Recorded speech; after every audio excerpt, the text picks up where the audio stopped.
சிலுக்கு சிலுக்கு சிங்காரி சிங்காரி கதையை சொல்றேன்.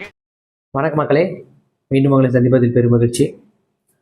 லவ் மேரேஜ் விக்ரம் பிரபு, சுஷ்மிதா பட், மீனாட்சி தினேஷ், அருள்தாஸ், ரமேஷ் திலக் மற்றும் பலர் நடித்து நம்ம ஷான் ரோடன் அவர்களின் இசையில், ஸ்வேதா ஸ்ரீ அவர்களின் ப்ரொடக்ஷனில் நம்ம சண்முக பிரியன் இயக்கிய முதல் படம் திரைப்படம். ஸோ லவ் மேரேஜோட சிம்பிள் ஆன்லைன் என்னென்னு பார்த்தீங்க அப்படின்னா, 30 வயசு கடந்து திருமணமாகாத ஒரு நபர் தன் சொந்தக்காரங்களாலையும் ஊர்க்காரங்களாலையும் கிண்டல் கேலி செய்யப்பட்டு எப்படா நம்மளுக்கு கல்யாணம் ஆகும் அப்படின்ற ஒரு பீக் ப்ரெஷரில் இருக்கிற ஒருத்தருக்கு நிச்சயதார்த்தம் பண்ணுறதுக்காக அவர் ஊரை விட்டு, அவர் கம்யூனிட்டி விட்டு வேற ஒரு ஊருக்கு பயணம் பண்ணி வேற ஒரு கம்யூனிட்டியில் பொண்ணு எடுக்கிறாங்க.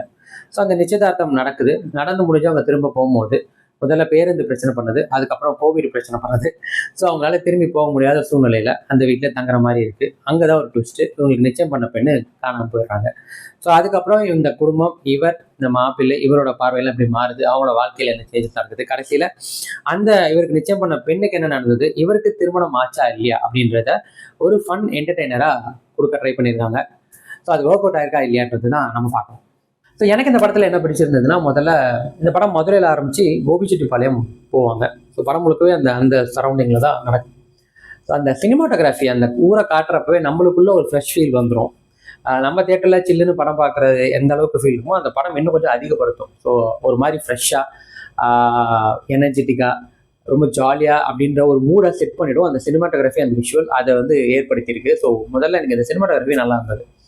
ரெண்டாவது, இந்த படத்தில் நடித்த நடிகர்கள் பெர்ஃபார்மன்ஸ்ன்னு சொல்லணும். முதல்ல விக்ரம் பிரபு, ஒரு 30 வயது கடந்த ஒரு ஆண்மகன், திருமணத்துக்கு கல்யாணம் நடக்குமா நடக்காதான்ற ஒரு பதட்டத்தில் இருக்கிற ஒருத்தர். அதுக்கப்புறம் அந்த நிச்சயமானதுக்கப்புறம் அந்த பெண்ணோட எப்படியாவது கனெக்ட் ஆகணும், அந்த பொண்ணுக்கும் நம்மளுக்கும் ஒரு ஃபீலை கொண்டு வரணும் அப்படின்னு அவர் ஏற்படுத்திக்கிற முயற்சிகள், அது பலனளிக்காமல் போகிறப்போ அவர் ஃபீல் பண்ணுற விதம், அது நடந்துருச்சுன்னு போது அவர் சந்தோஷப்படுறார். இது எல்லாமே ஒட்டுமொத்தமாக அவரோட பாடி லாங்குவேஜ் எக்ஸ்பிரஷன் எல்லாமே ரொம்பவே நல்லா பண்ணியிருக்காரு. ஒரு 30 வயசை கடந்த ஒரு ஆண்மகனின் மனநிலை அப்படியே காட்டியிருக்காருன்னு சொல்லணும்.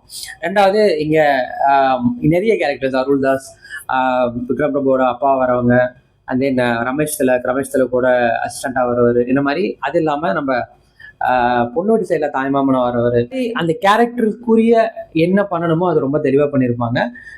அங்கங்கே ஃபன்னாக கொண்டு போயிருப்பாங்க, அங்கங்கே இந்த மாதிரி விஷயங்கள்லாம் நடக்கும். ஸோ இந்த கேரக்டர்ஸோட பெர்ஃபார்மன்ஸ் நல்லா இருந்தது. ஹீரோயின்ஸாக வர 2 பேர், சுஷ்மிதா அண்ட் மீனாட்சி, 2 பேருமே நல்லா நடிச்சிருந்தாங்க. அந்த ரோலுக்கு என்ன பண்ணுமோ அதை பர்ஃபெக்டாக பண்ணாங்க.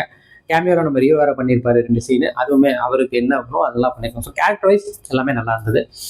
மியூசிக், நம்ம சின்ன படங்களின் மாமன்னன் நம்ம ஷான் ரோடன், அவரோட இசை அப்படின்னாவே பாடல்கள் நம்மளை ஈர்த்துருது. அது படத்தோட பார்க்குறப்போ இன்னுமே மேற்கொண்டு இருக்குது. பட் இதில் எனக்கு லிரிக்ஸ் எப்போவுமே அவரோட படங்களில் வார்த்தைகள் ரொம்பவே நம்மளுக்கு புரியும், பிடிக்கும். எனக்கு இந்த படத்தில் வரிகள் தான் கொஞ்சம் ரொம்பவே இந்த இங்கிலீஷ் வார்த்தைகள்லாம் யூஸ் பண்ணி இப்போ உள்ள ஜென்ரேஷனுக்கு ஏற்ற மாதிரி, இப்போ உள்ள ட்ரெண்டுக்கு ஏற்ற மாதிரி யூஸ் பண்ணியிருக்காங்க. நல்லா இருக்குது. பட் அவரோட எப்போவுமே இருக்கிற அந்த ஃபீல் கொஞ்சம் கம்மியான மாதிரி தான் இருந்துச்சு. பட் பாடல்கள், பின்னணி இசை ரொம்பவே சிறப்பாக இருந்தது. அதுக்கப்புறம் இது ஒரு தெலுங்கு படத்தோட ரீமேக் தான். ஸோ ரைட்டிங் அப்படி அப்படிலாம் இல்லை, அந்த படத்தில் என்ன இருக்கோ அதே தான், அதை தமிழுக்கு ஏற்ற மாதிரி மாற்றிருக்காங்க. அதுவுமே ஃபுல்ஃபில்லிங்காக நல்லா தான் பண்ணியிருக்காங்க.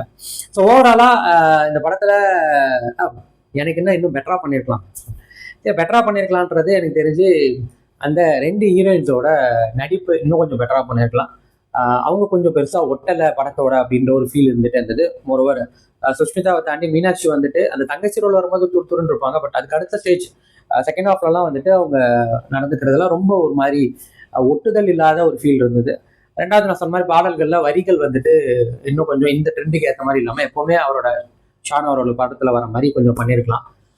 அதுவுமே கொஞ்சம் ஒரு ஃபீல் இருந்தது, அதை கொஞ்சம் மேம்படுத்தியிருக்கலாம் அப்படின்னு இருந்தது.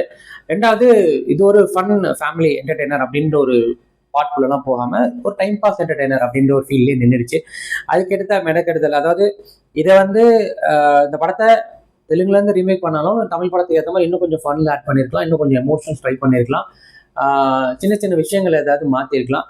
பட் அதை அப்படியே கொண்டு வரணுன்றதுக்காக அப்படியே கொண்டு வந்தனால அந்த ஒரு நல்ல ஒரு பீக் ஒரு லவ் ஃபேமிலி என்டர்டெய்னராக வர வேண்டியது ஒரு பாயிண்ட்ல குட் அப்படின்றதுலேயே நின்றுச்சு. ஸோ சில விஷயங்கள் ட்ரை பண்ணியிருக்கலாம். பட் ஓவராலாக எனக்கு இந்த படம் பிடிச்சிருந்தது. எந்த அளவுக்கு என்ன மஜா வச்சு என்டர்டெயின் பண்ணிச்சுன்னா 100க்கு நான் ஒரு 65 கொடுப்பேன். தாராளமாக ஒரு வாட்சபிள் டைம் பாஸ் என்டர்டெய்னர் தான். தாராளமாக ஒரு ட்ரை கொடுத்து பாருங்க, டிசப்பாயிண்ட் ஆக மாட்டீங்க.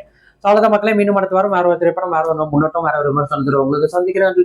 உங்க விஜய் கிராதகன். இது நம்ம ரீல் வந்து போச்சு. எப்பா சாமி போதும்டா ஓட்டது ரீல் அந்து போச்சு.